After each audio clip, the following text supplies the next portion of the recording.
Welcome in everyone. This video is aimed at players who are new to Dead by Daylight and are especially interested in the killer role. 4 years after its release, Dead by Daylight is probably in its best state ever, and for many players, me included, the killer role is the more fascinating of the two. So if you're completely or relatively new to DBD, watch this video. I'll try and give you some basic tips on how to get started and how to improve at the very basics of the game. So let's start with a summary. Dead by Daylight is a 4v1 asymmetrical game where one killer tries to find and kill 4 survivors, while those survivors have to repair 5 generators spread across the map and then escape through one of the 2 exit gates or through the hatch which only opens for the last survivor. To kill a survivor, the killer in general has to hit them twice with a basic attack to down them, then pick them up and put them on a sacrificial hook. Of course, every killer has a unique power to them that helps them in downing survivors in one way or another, but let's not get into that right now. There are 20 different killers in DBD, so explaining every single one of them would take too long for this video. So let's start with the easiest tip I can give you: play the tutorial. While that may seem very basic, many new players never actually check out the tutorial. You can find it right here. The tutorial teaches you about basic attacks, hooking and some other basic stuff. After you've done that, let's talk about what I call the pre-game. Of course, the first thing you're gonna do is select a killer. I personally would recommend to start out either as the Wraith or the Trapper. Both of these killers have powers that are easy to understand, and they'll help you learn about the game quickly. Both of them are free as well. Below that, you'll see your loadout, where you can select perks, add-ons, and offerings. You get new perks, add-ons, and offerings by spending blood points in your blood web. Blood points are gained by playing the game. The better you do, the more blood points you'll get. They are not bound to a character, so you can play, for example, the Trapper and spend your blood points on the Wraith. The blood web is randomly generated for each level, so you just have to keep leveling until you get the add-ons and perks you want. As soon as you reach level 50, you have the option to prestige a killer, which will remove all perks, add-ons and offerings you currently have, in exchange for a special bloody cosmetic and bragging rights. I wouldn't recommend that early on, as it's more of a completionist thing to do. You will continuously get new blood webs even without prestiging as well.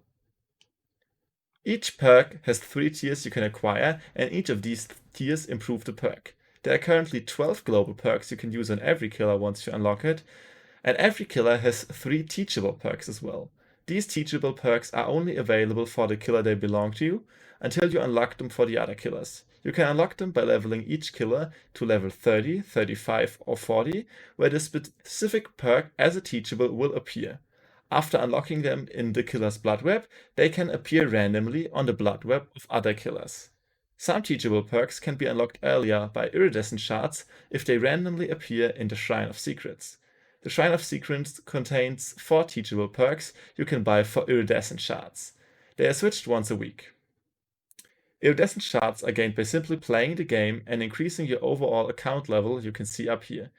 These shards can be also spent on certain cosmetics and, more important, on original DLC characters. That means killers that are not licensed from another form of media. While you'll have to grind quite a bit, you can enjoy the game very well without having specific perks. If you're looking into buying any DLC, I'd always recommend the licensed DLCs because the content can only be acquired by real money. Add-ons are consumables that specifically modify your killer's power. So every killer has a unique set of 20 add-ons. For example, this Trapper add-on grants you an additional bear trap at the start, while this one lets you set your traps down faster. Offerings are consumables as well. You can increase your chance of going to specific maps or increase the amounts of blood points you'll gain. Killers even have unique offerings that allow them to kill survivors by their own hand instead of sacrificing them on a hook.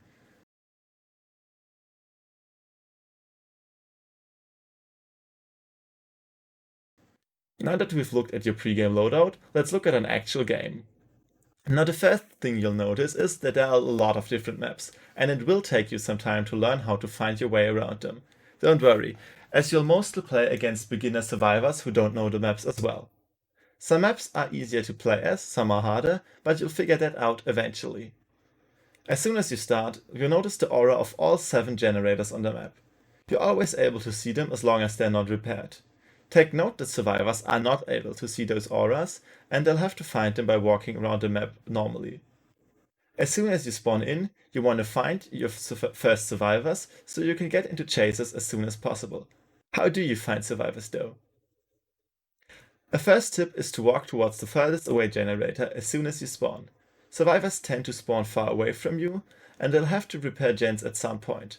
A lot of times you'll arrive at a gen and see no one there. Then you should check for two things. Does the generator have any progress? You'll notice that by the specific sound it makes and by the pistons moving. If the gen doesn't have any repair progress, chances are there's no one nearby. The other thing you wanna check is if you can see any scratch marks. Those marks are left by survivors when they're running. If you see any of those and follow them, you're probably gonna run into a survivor sooner or later. If a gen has progress and you don't see a survivor or scratches, chances are there's a survivor hiding nearby. You want to check behind rocks, trees, inside lockers, and around the edges of the map.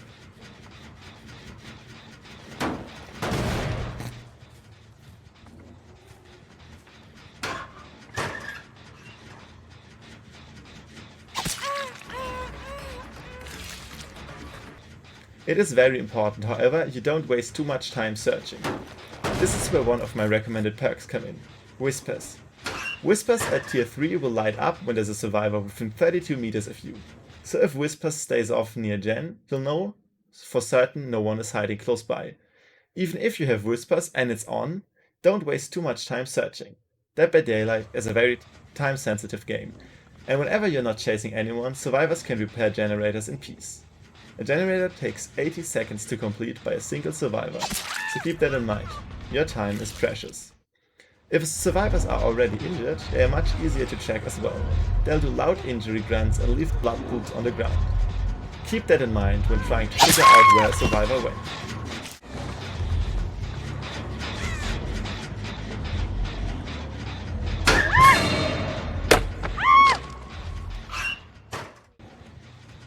Now assuming you found a survivor. That's where the most difficult and the most fun part of the game starts, the chase. With most killers, you'll need 2 hits to down a survivor. Chasing is the most complex part of the game, and it's something that will take a lot of practice. Keep in mind though, you are faster than survivors while running, and they can vault windows or throw pellets to gain distance on you.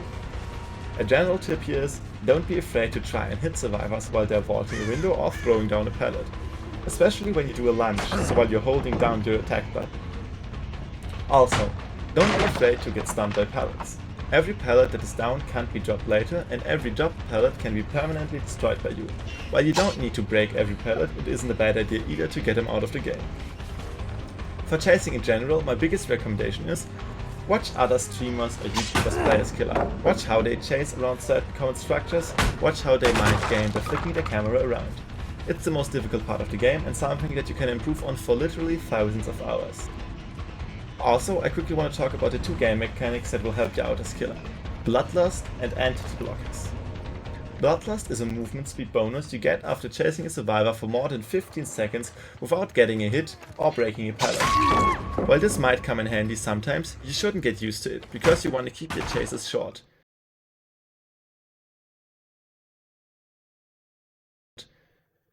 Entity blockers appear on vaults after a survivor vaults them 3 times while in a chase, so a survivor cannot view the window as much as he wants. Another thing I quickly want to talk about are interrupts. You're able to interrupt certain survivor actions by grabbing them. For this, you'll need to tap your attack button while being really close. Interruptible actions are gen repairs, totem cleansing, and entering and leaving lockers. You can also interrupt vaults, but only if the survivor is already injured. Another recommendation, play survivor as well. It helps a lot to see the chaser from the other point of view, and you'll learn about 2 big things as well: terror radius and the red light. The terror radius is like a warning sign that the killer will be coming, and the red stain tells survivors in which direction the killer is currently looking. And survivor can be quite fun as well. You should definitely check it out as well if you want to improve as killer.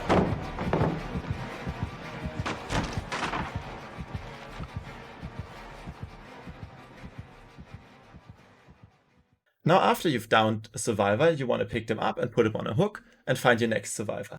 Don't forget to kick generators with progress you come across to slow down the game a bit. Keep in mind though, that generators regress only at 25% speed of the repair speed. So kick them only when you're sure no survivor is around anymore to just go back and start repairing it again. You'll want to try and not focus too much on a single survivor. Sometimes it's a good idea to hit a survivor once and don't actually try and down them. Many survivors, especially newer ones, will try and heal themselves as soon as possible, wasting a lot of time where they are not repairing gens. As you might have figured out already, keeping gens from getting repaired is one of your key tasks. Keep in mind that you'll hook a survivor 3 times until they're permanently dead. Your main goal in the beginning should be to just hook as many people as possible. While camping a survivor to death might sound appealing, you'll be losing all the pressure you have on the other survivors, and they'll easily repair all the gens and leave. Also, camping is kind of boring for everyone involved, so please don't do it. It won't help you improve as a killer at all, and it won't give you good results as well. Other content creators will often talk about map pressure in that context. When talking about map pressure, it's simply put how many survivors you're able to keep from doing gens. So a hooked survivor creates a lot of pressure because it forces another survivor to leave a gen and unhook him. Injuring a survivor creates pressure as well, because they'll either heal right away or you'll be able to down them quickly later. A slugged survivor, which is the DBD term for a survivor who's left on the ground in the dying state instead of hooking them, creates pressure as well, because it forces someone to come and pick them up.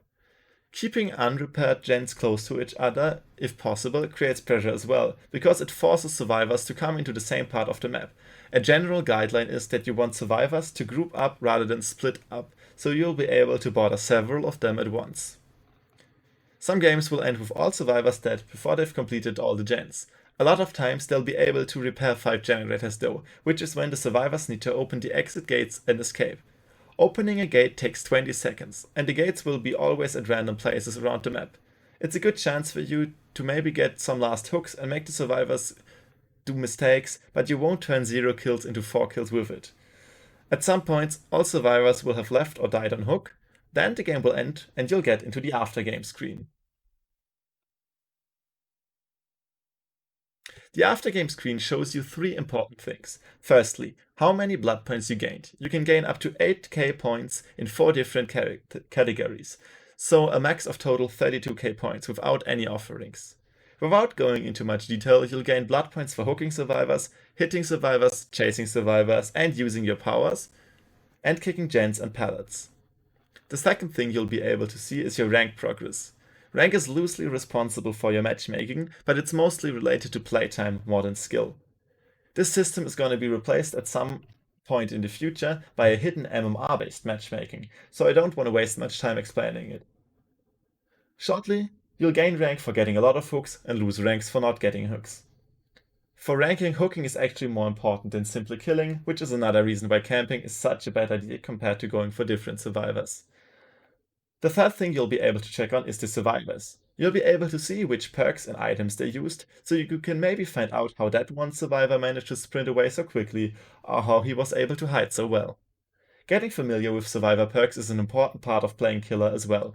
If you're on PC, you'll be able to chat with the survivors afterwards and leave them a GG or something similar. Now that we've gone through an entire match, the only thing that's left is to play another one. In all seriousness, we've only scratched the surface of what there is to this game. There's so much more to it, and if you're willing to give it a bit of time, I'm sure you'll love it as well, like me and many others. I could try and talk about what I've learned so far for hours, but in the end, you'll have to experience it for yourself. If you want to look something up, the earlier mentioned tutorials section covers a lot of status effects, and I'm also happy to answer any questions you have in the comments. I hope this guide gave you some insight, and I'll meet you in a trial soon. See you in the fog.